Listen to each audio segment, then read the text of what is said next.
Amen. Tunay nga na purihin pong Panginoon sa buhay ng ating kapatid.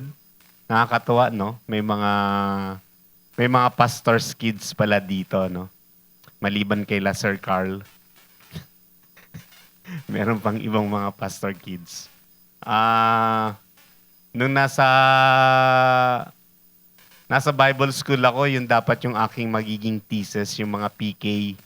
Kaya lang sabi ng aking prof, wag yan pastor kasi mahihirapan ka dyan, sabi niya ganun. Kasi nung panahon na yon, pagka pastor kids, parang makulit, no? Pasaway sa church. Pero alam mo, nagpapasalamat ako sa Panginoon kasi yung mga pastor kids, sila na rin yung nagmamana ng ministry, sila yung nagpapatuloy ng ministry na pinasimula ng Panginoon sa kanilang mga magulang. Kaya purihin po ang Panginoon at purihin din ang buhay ng mga pastor na minementor yung kanilang mga anak. Amen?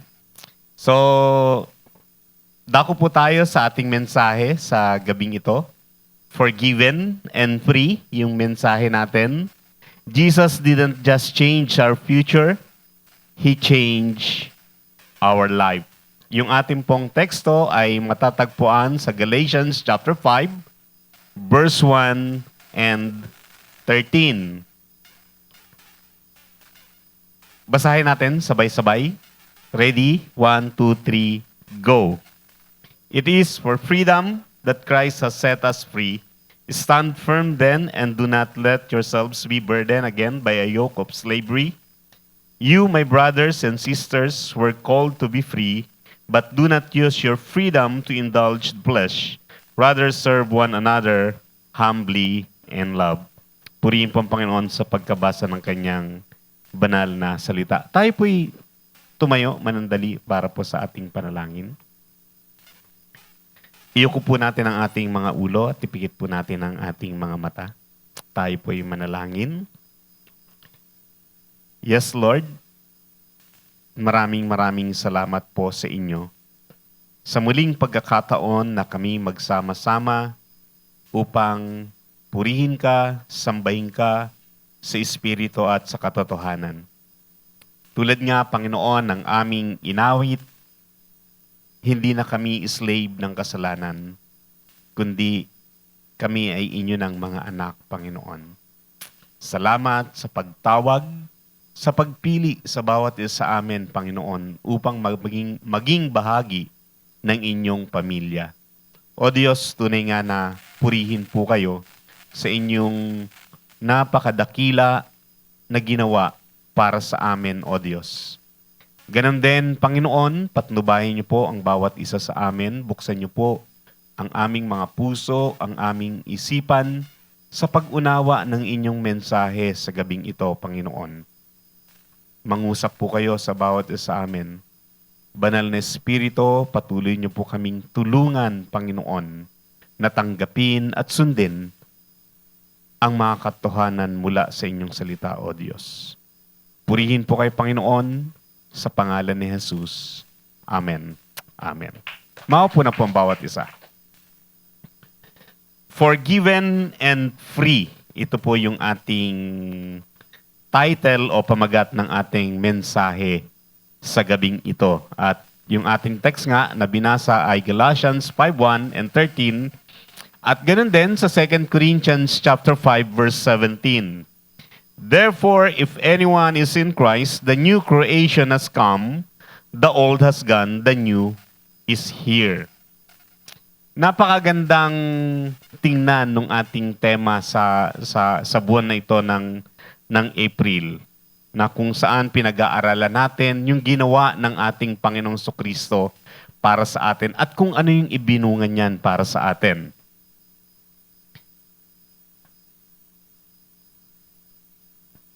Years ago, or more than 2,000 years ago, ang ating Panginoong Jesucristo ay ipinako, no, sa krus ng Kalbaryo. No? Nabayubay siya dyan para pagbayaran yung kasalanan na hindi naman niya ginawa, na ating kasalanan. About roughly 6th century BC, before Christ until the early 4th century AD, yung krus na yan ay preferred method ng mga Roman government para parusahan yung mga rebelde, no, ng kanilang empire. Pero karamihan na ipinapako dyan sa krus ay yung tinatawag na mga non-Roman citizens. No? May mga Roman citizen din na ipinapako, pero yung kasalanan nun nila ay mga, kumbaga parang grabe na, no? Yung pagre-rebelde, yun yung kasalanan.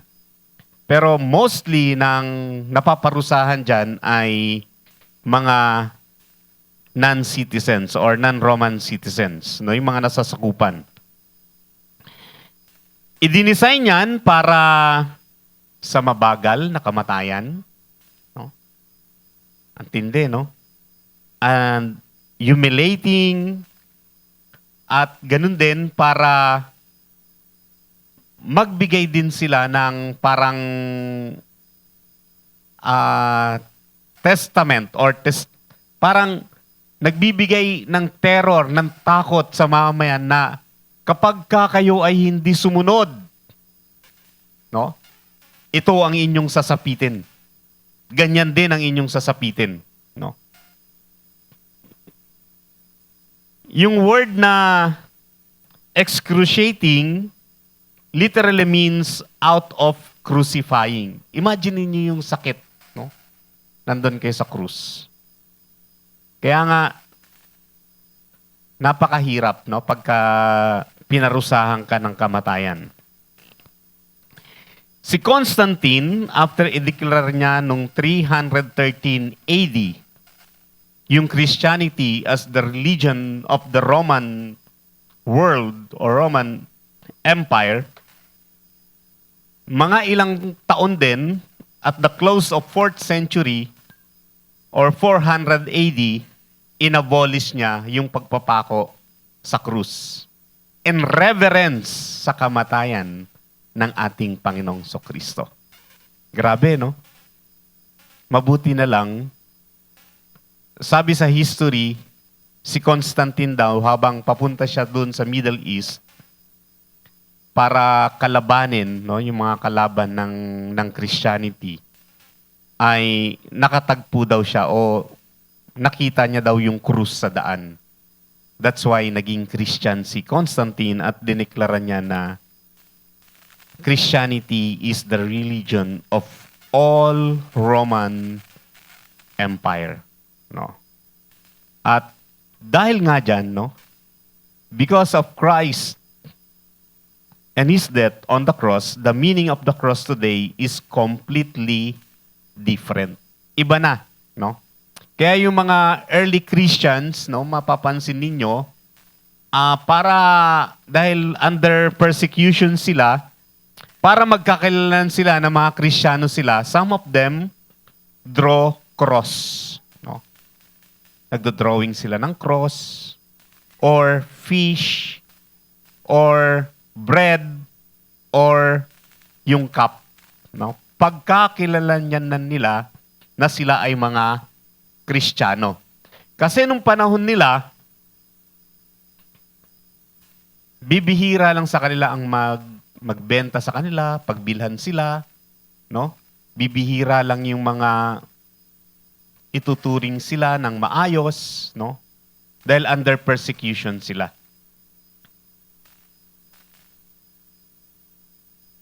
Sabi ni Apostle Pablo sa 1 Corinthians, nasa na yun? Ba't napunta na doon? Nawala. Ayan. Sorry Ayan. Sabi ni Apostle Pablo sa 1 Corinthians 1:18, "For the message of the cross is foolishness to those who are perishing, but to us who are being saved, it is the power of God." That's why, pag tinitingnan natin, binabalikan natin yung cross sa Calvary, ang pagtingin natin dito ay iba, no? Pagbabayad ito ng ating Panginoong Kristo doon sa kasalanan natin.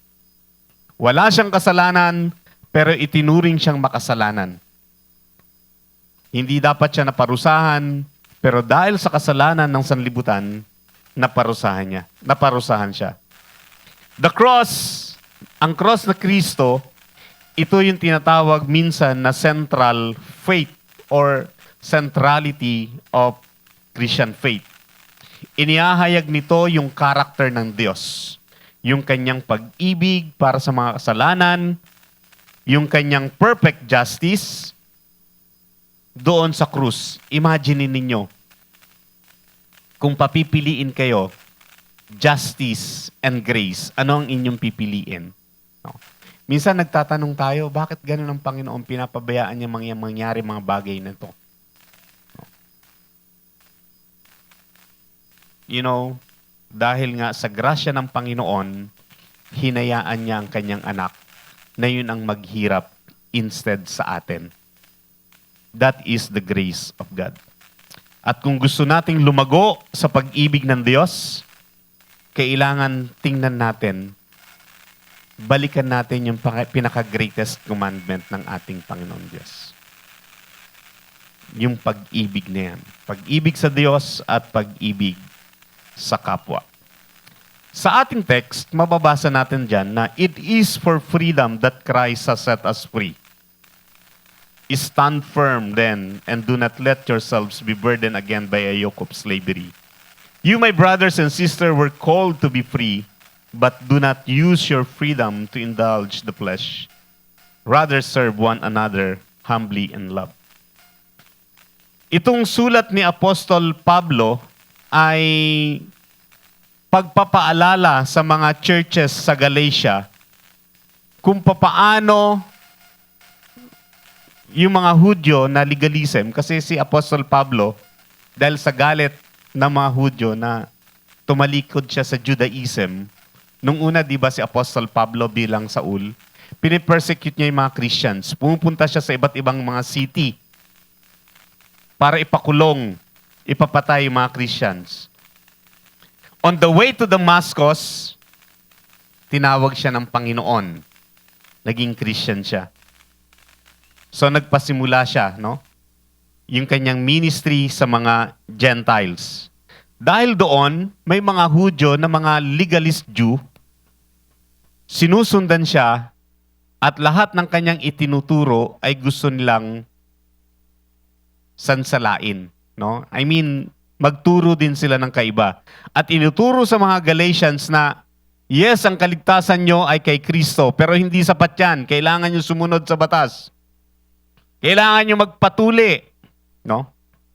Sino nang hindi patuli? Buti walang nagtaas ng kamay. Ha? Baka magulat ako. Hindi pa kayo tuli? College na. No? I mean, kasi sa kanila batas yun. Batas sa Hudyo yun. At pagkakilanlan nila yun bilang Israelita. Yung sulat ni Apostol Pablo para sa mga taga-Galatia, ito yung pagpapaalala ni Apostol Pablo na pinalaya na kayo ng Panginoon. Huwag nyo nang ilagay yung inyong sarili sa burden ng kasalanan ng mga batas, no? Pakinggan nyo to. No, sandali lang, 45 minutes. Huwag muna kayong magkwentuhan, kayong magkakatabi. Pakinggan nyo muna ako. Napaka-importante nito. Makaka-relate po tayo dito kung paano tayo pinalaya. Sometimes, binubulungan kayo ng kaaway. Sige, magdaldalan kayo. Huwag nyo nang pakinggan si pastor. That is slavery. You know? That is the sign of slavery. Sasabihin sa inyo ng kaaway. Pare-pareho lang naman yung sinasabi nila, pastor eh. Huwag nyo nang pakinggan. Mas masarap magkwentuhan. You know, you have all the times after this worship service. Just for 45 minutes, akin muna ang inyong attention. Okay ba? Okay. Thank you so much.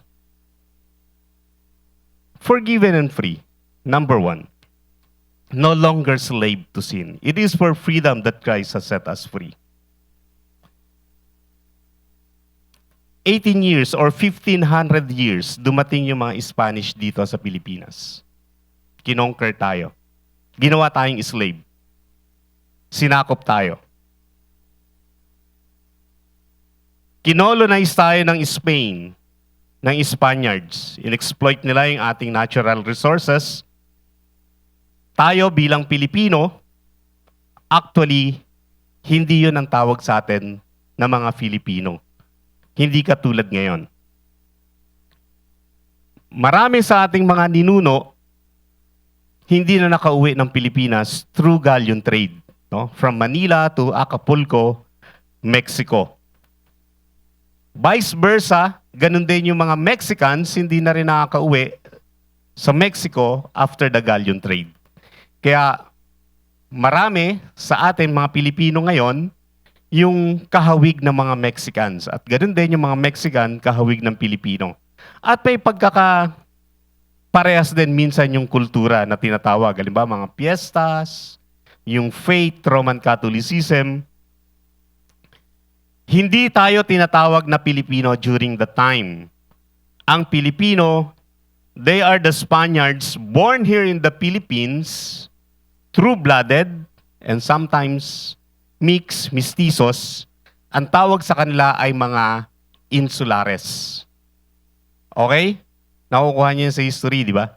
And then they are considered as a second-class citizen. Ganun din naman, yung mga Spaniards born sa Spain, they are called what? Peninsulares. No? Sila yung mga first-class citizen.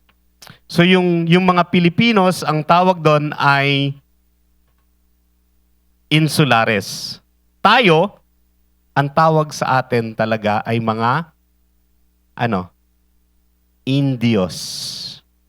No, merong namamahay, merong sa gigilid. But of course, 1700s nung pinayagan ng mga Spaniards na gamitin natin yung kanilang apelyido. Dahil tayo ay kilala lamang sa mga pangalan. Wala tayong apelyido. Para tayong si Glock 9. Walang apelyido. No? Sino nakakalam ng apelyido ni Glock 9? No? Taga Marikina siya, pero hanggang ngayon di pa rin natin kilala kung ano yung pangalan, yung apelyido niya.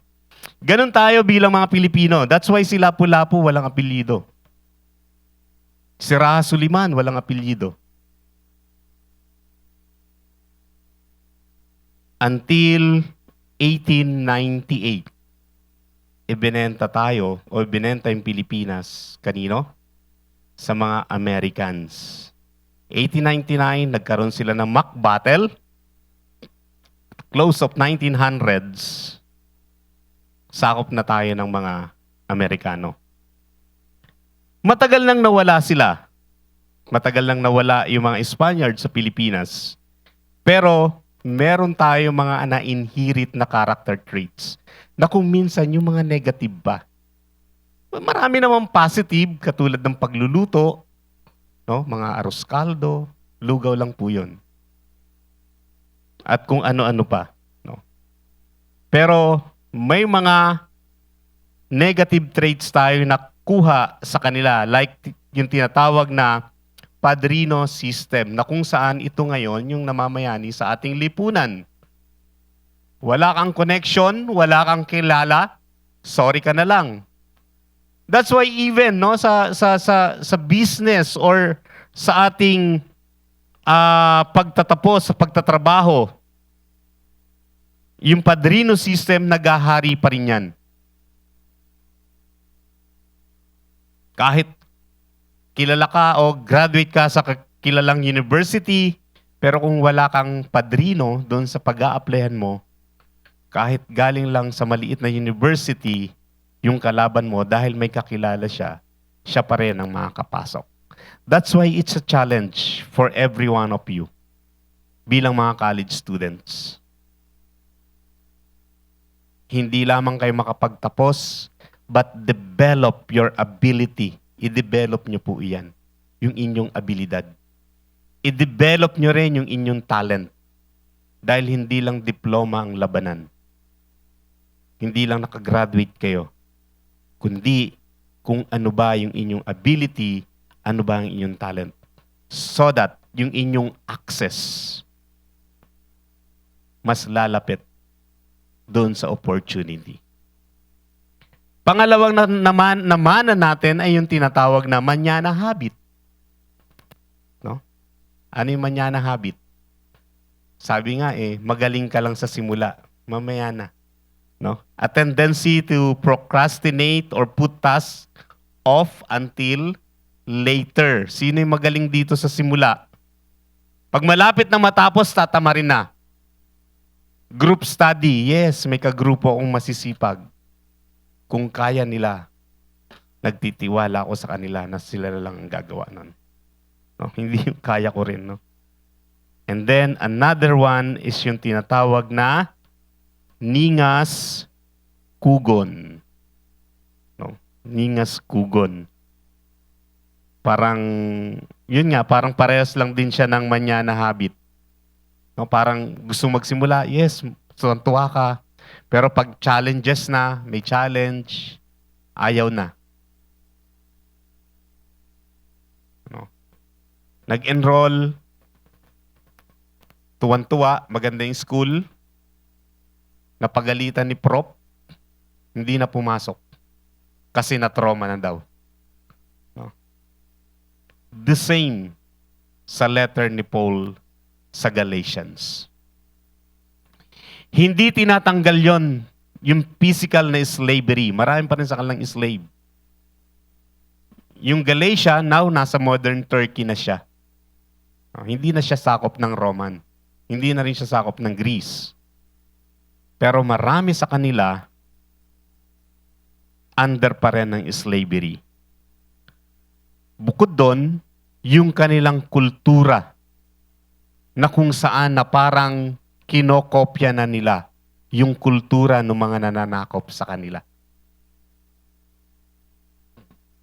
Makaka-relate tayo sa panahon natin ngayon bilang mga Kristiyano. Sometimes, ini-ignore natin yung mga bagay na importante. Hindi natin tinitingnan yung mga bagay na importante. Gusto ni Apostol Pablo sa mga sulat niya sa mga taga-Galatia na ang Panginoong Kristo, yung kanyang kamatayan, pagpapakita ito ng kabuuan at sapat na paglaya doon sa isting ng kautusan.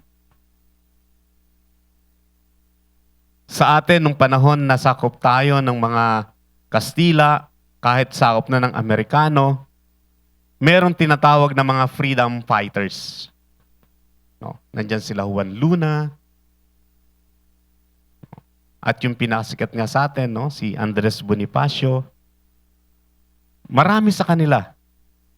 Namatay sila, pero hindi nila nakita lumaya ang ating bansa. Inaalala natin yung kanilang kabayanihan, pero hindi natin tinutularan. Hindi natin pinamumuhay yung kanilang kabayanihan. Ganun din sa Panginoon.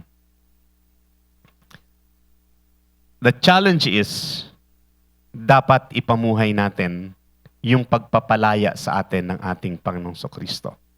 We are now free to live a life.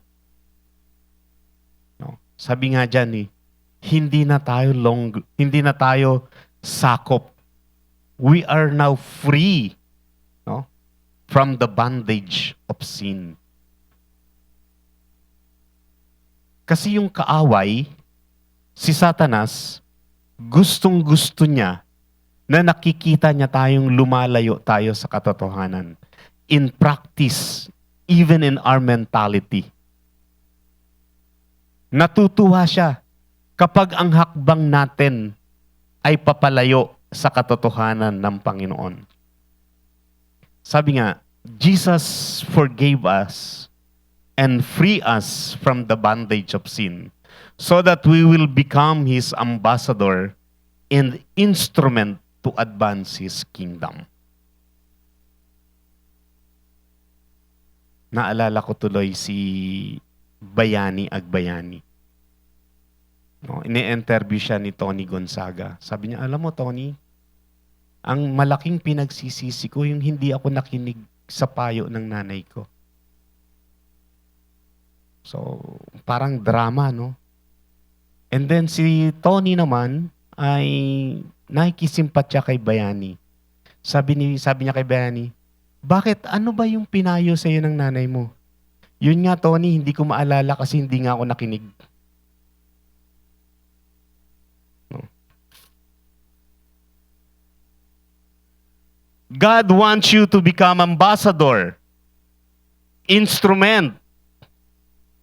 Pero kung babaliwalain natin yung kanyang salita, nababaliwala din yung ating integridad.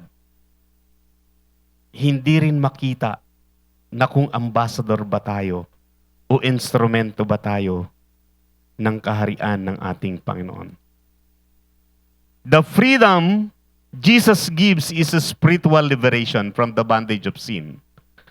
Sabi nga, no longer slave to fear.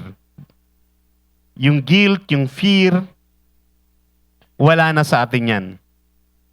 Namumuhay na sa atin yung tinatawag na loving relationship with God and obeying His will. Yes, nung panahon nila, may slavery pa rin dahil ito yung kalakaran. Pero sabi ni Apostol Pablo, kung bibigyan kayo ng pagkakataon na makalaya, grab that opportunity. Lumaya kayo bilang mga alipin. Si John Newton, yung sumulat ng Amazing Grace. Sino nakakalam ng Amazing Grace? No? Yan. Isa po siya sa slave trader. During 16th, 17th century, naghahunting sila ng mga Black African sa Africa para hulihin, ebenta sa US na kung saan during that time, kailangan ng US ang maraming tao. Even until now na na-abolish na yung tinatawag ng slavery, pakiramdam nila, slave pa rin sila. You know why? Pag may nangyaring krimen, sino kagad yung pagbibintangan sa kanila? Even until now. Kaya kapag hindi ka maputi, no, pag pumunta kayo ng US, hindi kayo maputi. Pag may nangyaring krimen, huwag kayong pupunta sa kalsada. Hindi katulad dito sa Pilipinas, may nagbabarilan. Ano yun? Punta natin, may nagbabarilan doon. Nakikiusyoso tayo. Huwag niyong gagawin yun doon pag napunta po kayo. Dahil pag iba yung kulay nyo, kayo kagad ang dadamputin. Kayo kagad ang pagbibintangan. Yung freedom na binigay sa atin ng Panginoon para maging malaya tayo sa dikta ng kaaway, bagkus malaya nating magawa kung ano yung mga kapagparangal at mga kapag-honor sa ating Panginoon. That's why sabi niya, no? Sa Galatians 5:1b, stand firm then and do not let yourselves be burdened again by a yoke of slavery. Anong ibig sabihin dyan? Yung Christian living, maraming temptation. Sometimes, being a Christian, it makes us look like abnormal. Para tayong abnormal. Why? Dahil hindi natin ginagawa yung mga bagay na ginagawa ng mga tao na walang pagkakilala kay Kristo. Normal lang naman magsinungaling. Normal lang naman ang mangupit. Normal lang naman ang wag makinig sa pastor. Wag nating sundin. That is the world, the point of view of the world. Hello. Ayan. Ay. Okay lang po. Okay lang po ba? Mas mahina.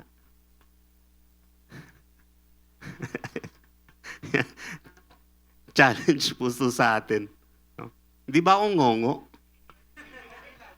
Okay lang mo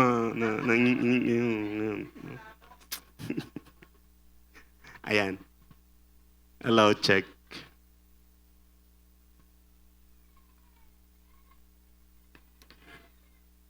Challenge po to. Pagtyagaan nyo na lang po para ma-challenge yung ating pakikinig. No? Sabi nga. So, sa mundo, okay lang na tinatanggap yung mga maling gawain na gawin, yung ginagawa ng karamihan, even yung pagiging unfaithful, even pati yung panloloko sa mga magulang, it's like a normal. Kung minsan tuwan-tuwa pa tayo pagka nakaisa tayo sa ating parents. Nahingian ko si mama ng pera. Sabi ko may project ako, wala naman. No. Parang proud pa tayo.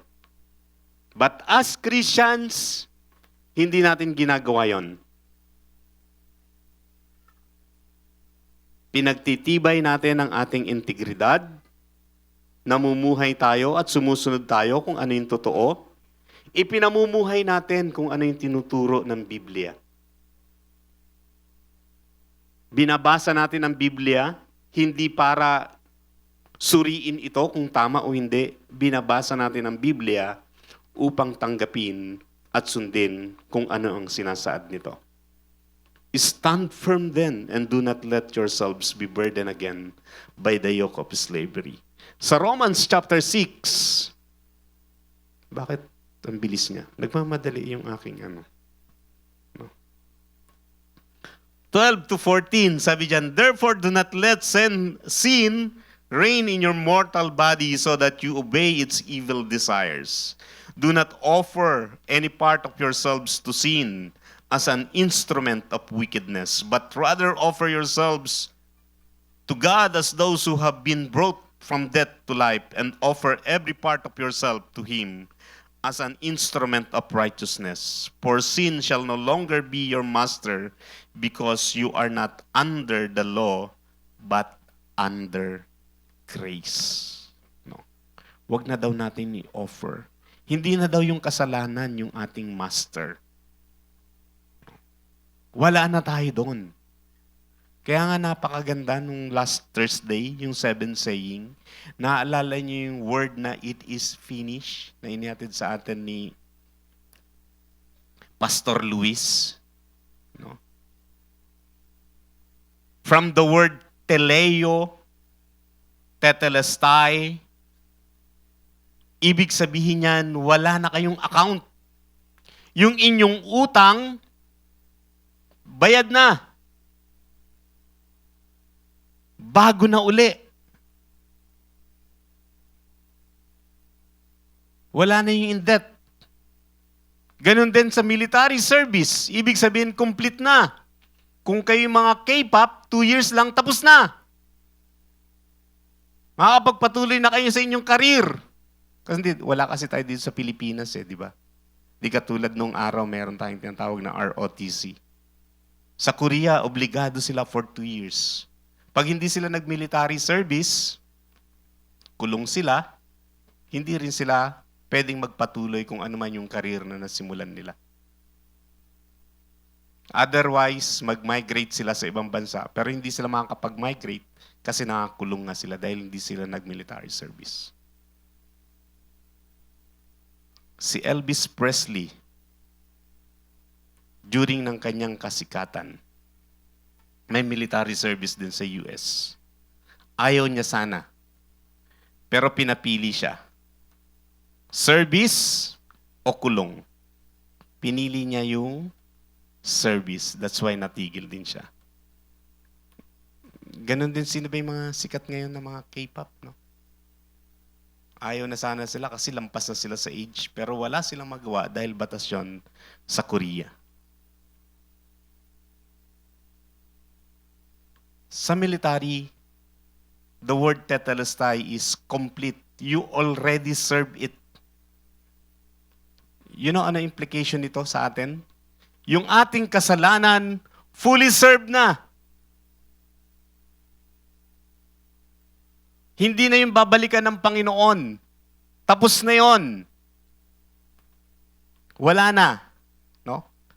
Napagserbisyuhan na yon ng ating Panginoong Kristo. That's why sabi dito, you are no longer, no? Sin is no longer your master because you are not under the law but under grace. Hindi na tayo under ng law. Uulitin ko lang, no? Bibigyan ko lang ng diin. Ang Biblia, hindi niya nire-reject yung law, yung kautusan. Yung Biblia, hindi niya kinokontra yung batas. Baka mamaya sabihin niyo, malaya na ako sa batas. Dito na ako sa baba tatawid dyan, no? Wag po.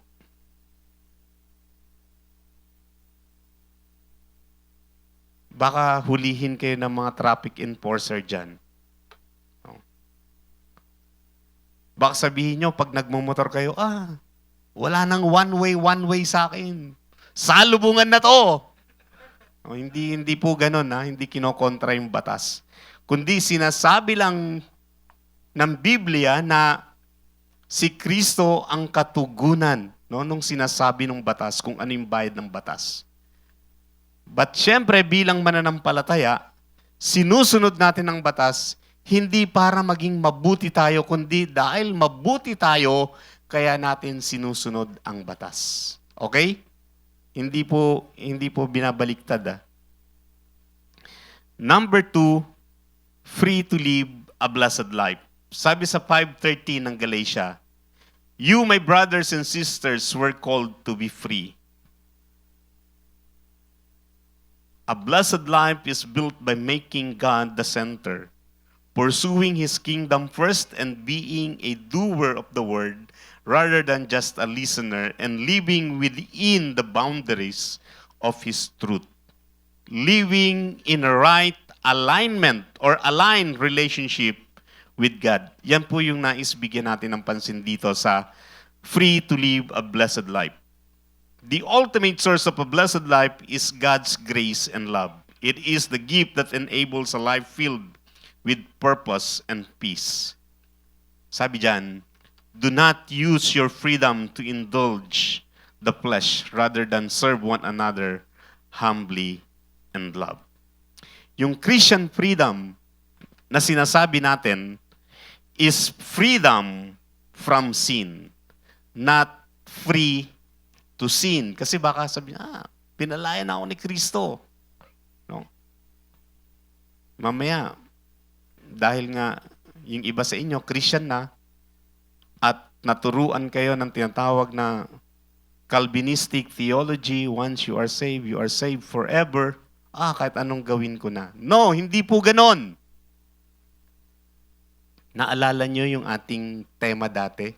Difference between a slave and a son? Yung slave, gumagawa siya in favor of his master.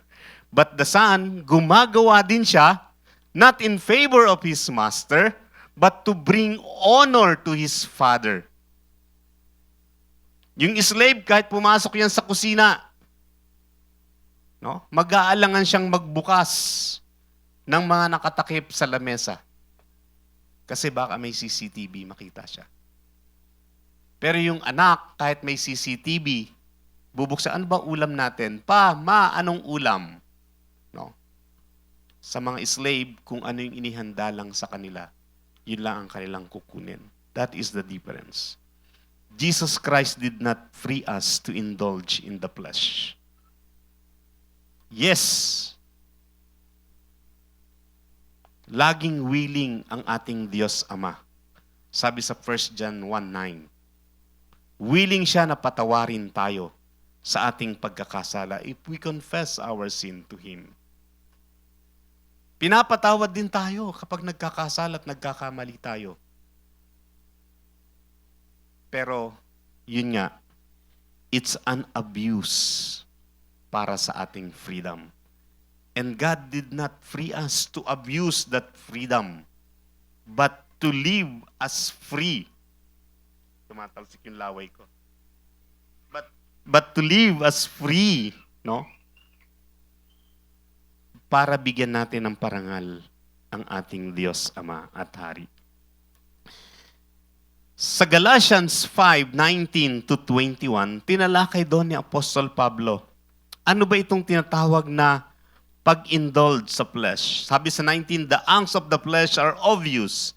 Sexual immorality, impurity, and debauchery, idolatry and witchcraft, hatred, discord, jealousy, fits of rage, selfish ambition, dissension, factions, and envy, drunkenness, orgies, and the like. I warn you, as I did before, that those who live like this will not inherit the kingdom of God. Hindi daw natin may inherit yung kaharian ng Diyos.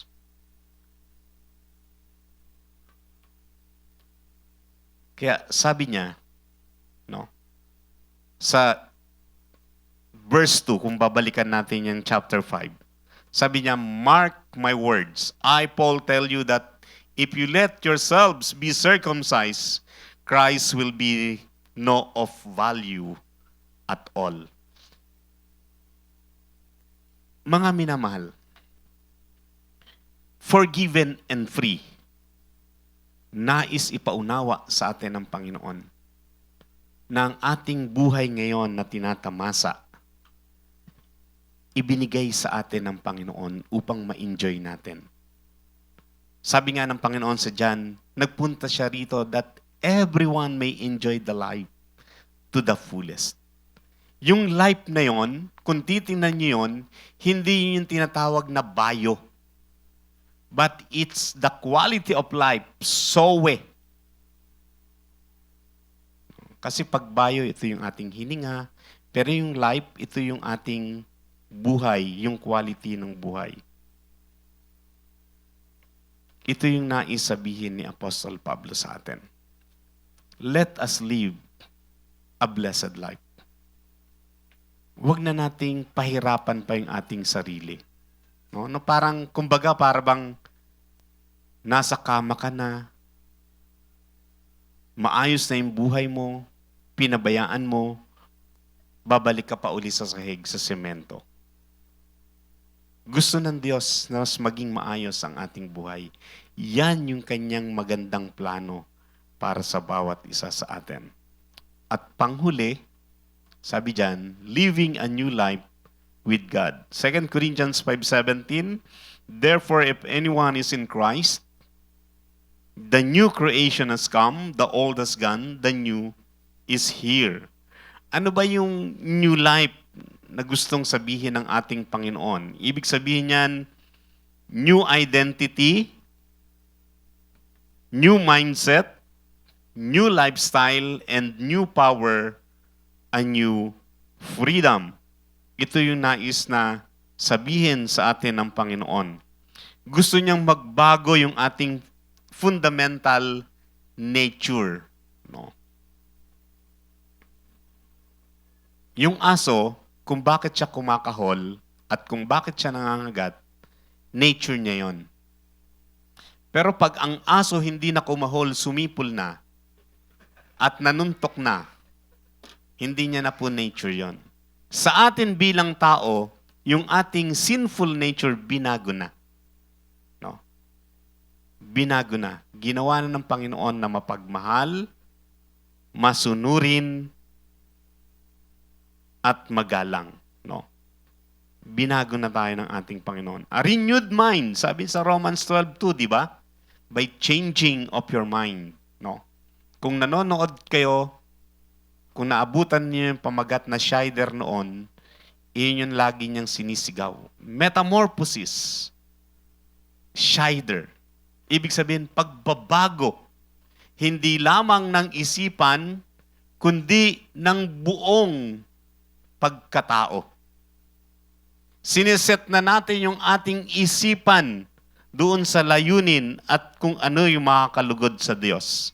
That is metamorphosis, no? New mindset, renewed thinking, new lifestyle, righteousness, and holiness. Yung righteousness ng Diyos, hindi lang yung ating righteousness. Kasi yung righteousness ko, yung definition ko ng righteousness ko, iba din yung definition nyo ng inyong righteousness. But God's righteousness, ito yung gustong ibahagi sa atin na ipamuhay natin. A new power, yung Holy Spirit, no? Ginagabayan tayo ng banal na Espiritu. Tinuturuan niya tayo. Dati hindi tayo marunong mag-pray. Hindi natin nauunawaan yung sinasabi ng Biblia. But because of the Holy Spirit, tinuturuan niya tayo mag-pray. Tinuturuan niya tayo makipag-usap sa Ama. Tinuturuan niya tayo kung anong sasabihin natin. Sabi nga ni Apostol Pablo sa Romans, hindi sasabihin ng isang tao na hindi pinapatnubayan ng banal na Espiritu na hindi siya naniniwala kay Kristo. Pero yung pinapatnubayan ng Espiritu, sasabihin niya na purihin si Kristo. When you become a follower of Jesus, your old identity is no longer in control. The shame of your past, the brokenness of your old habits, and the labels of the world placed on you have been removed. God has given you a new identity that is rooted in His grace and truth. You are now a child of God. You are fully forgiven, completely accepted, and dearly loved. Masarap naman, no? We are dearly loved by God. One of the most important truths you can learn early in your walk with Christ is that being made new does not mean you will never struggle again. Nung tinanggap natin si Kristo, nung nakipag-isa tayo kay Kristo, nung sumunod tayo kay Kristo, ipinamumuhay natin ang kagustuhan ni Kristo, that is not the end of the story. It's the start of your story. No? Sometimes, temptation, pagsubok, tukso, may feel stronger now than they did before. Mas malakas na yung tukso, yung struggle. Dahil gusto ka ng Satanas na bawiin, lumakad ka uli. No? Gusto ka niya uli maging kabady ka niya. Actually, namimiss na niya tayo. Sasabihin niya pa sa atin, hindi na tayo lumalabas, hindi na tayo gumigimik. Pastor, hindi na tayo gumigimik, sasabihin ni Satanas sa atin. No? Because we are no longer walking in agreement with sin, but in resistance. Yung puso natin ngayon, ang gusto ng puso natin ngayon ay maparangalan ang Diyos. Yung temptation is part of life in a broken world. Pero ngayon, may kapangyarihan ka na sa pamamagitan ng banal na Espiritu, pwede mo na siyang tanggihan. And your new life in Christ does not mean perfection. No? Yung ating buhay kay Kristo, hindi ibig sabihin niyan perfection. Magandang senyales kapag ikaw ay natutukso. Kapag ikaw ay tinetempa. Ibig sabihin, you're still in the right track. Pero pag wala ka ng struggle doon sa tukso, wala ka ng struggle sa temptation, madali ka nang bumigay, ibig sabihin, wala ka na sa tamang linya. Nasa opposite direction ka na. Bakit? Gumigimik na uli kayo ni Taning. Body-body na uli kayo. No? That's why sabi ni Apostle Pablo sa Galatians 2:20, I have been crucified with Christ, and I no longer live, but Christ lives in me. The life I now live in the body, I live by faith in the Son of God, who loved me and gave Himself for me. Pwede natin maging memory verse yan sa pag-uwi. I have been crucified with Christ, and I no longer live, but Christ lives in me. Your desire, your priorities begin to change. Nag-iiba ng desire mo. Nag-iiba ng gusto mo.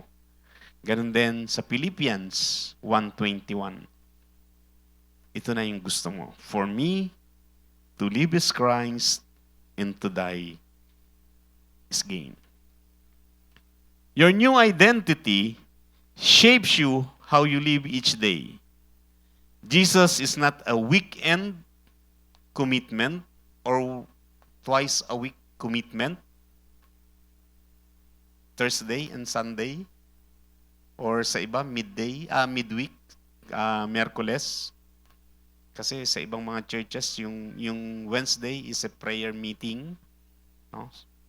Sunday, hindi po siya a weekend or a twice a week commitment or a part-time relationship.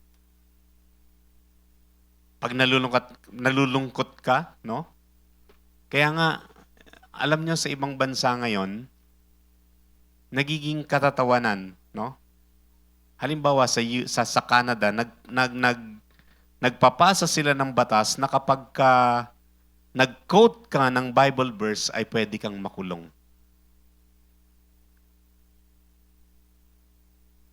Pag nag-quote ka ng Bible verse, pwede ka nang makulong. Sa US, may mga batas sila, may mga state sila na batas na hindi na pwedeng dalhin yung Christian values sa loob ng school.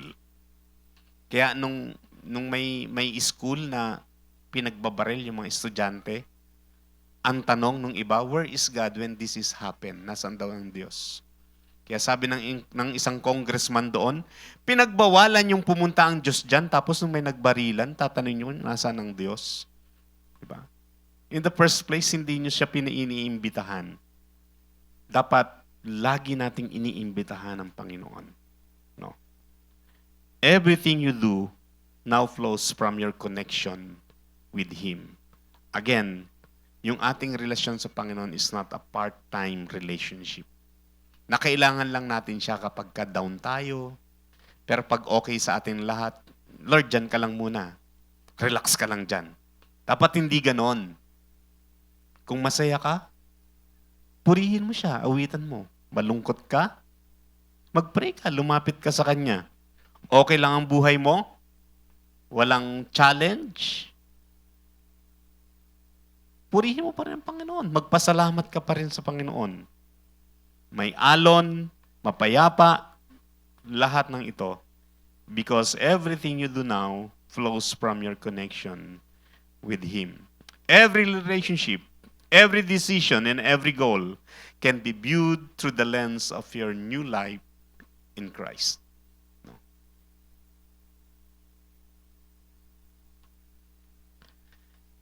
Jesus set us free from the burden and guilt of our sins, from the penalty of sin through His crucifixion, yung justification by faith.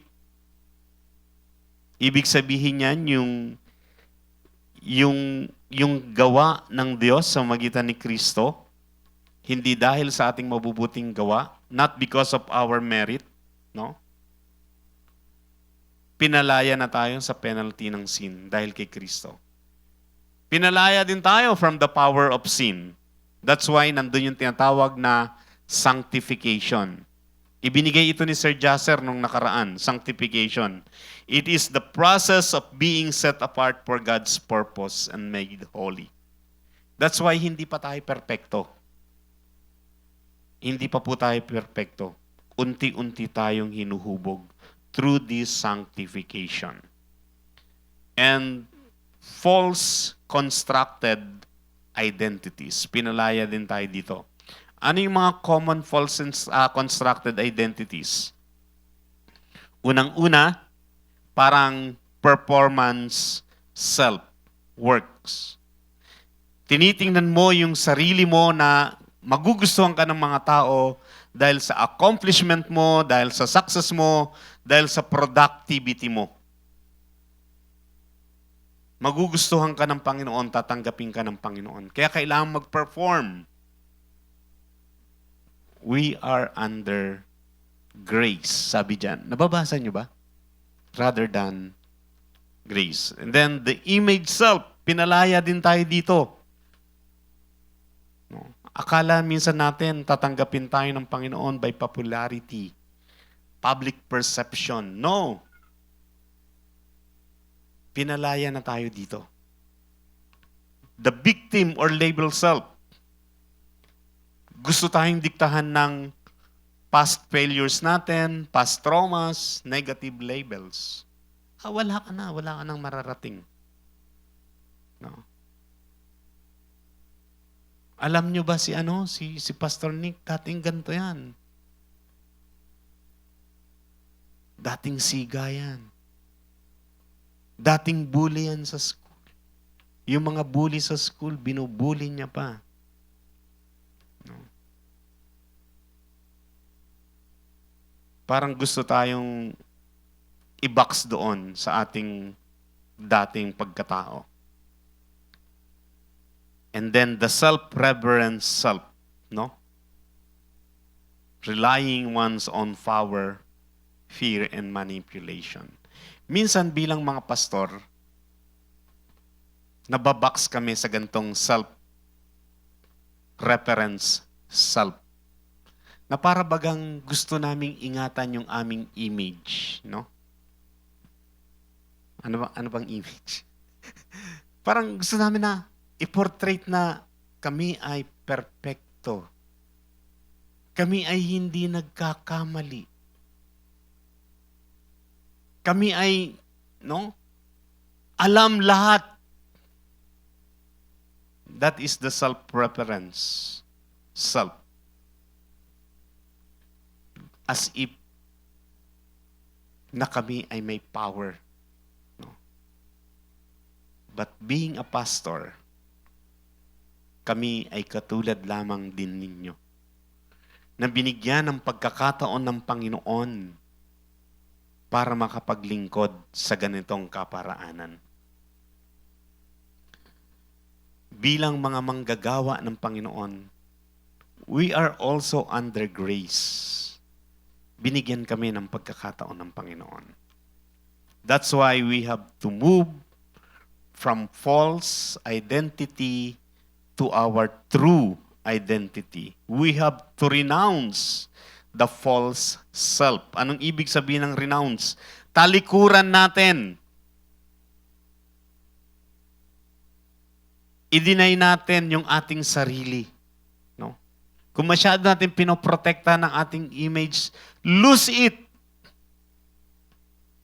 So that the image of God, yan ang makita sa atin.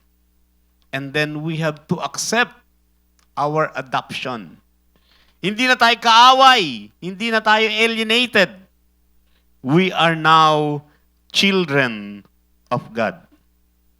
From sinner or enemy, to be a child of God. Hindi lang child of God.